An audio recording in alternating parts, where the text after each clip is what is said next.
ফেটেছে রাস্তা, ভেঙেছে বাড়ি, আর হেলে পড়েছে ইলেকট্রিক খুঁটি থেকে জলের পাইপ লাইন। এই ছবিটা দেখার পর লন্ডনে থাকেন মুখ্যমন্ত্রী, আর সাধারণ মানুষ, মামাটি মানুষের কথা বলা হয়, সেই মামাটি মানুষ আজ রাস্তায় বসে রয়েছে।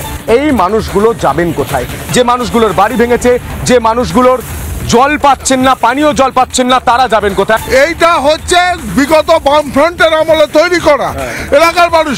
আমরা কাজ বলছি দাদা দাদা দাদা দাদা একবার আপনি বামফ্রন্ট আমলে, দাদা বামফ্রন্ট আমলের কথা বলছেন, আপনি বামফ্রন্টকে হারিয়ে রাজ্যে সরকারে এসেছিলেন, বলেছিলেন বদলা নয় বদল হবে, এটা বদলের নমুনা।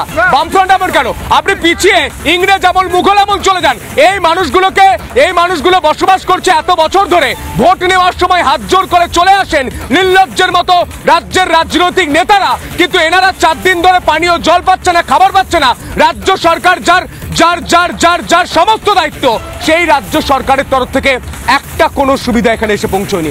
রাজ্যের বিরোধী দলনেতা শুভেন্দু অধিকারীকে আসতে হচ্ছে ত্রিপল দিতে, মশারি দিতে, খাবার দিতে, জল দিতে। কেন আসতে হবে? কেন আসতে হবে? এটাই তো সব থেকে বড় প্রশ্ন।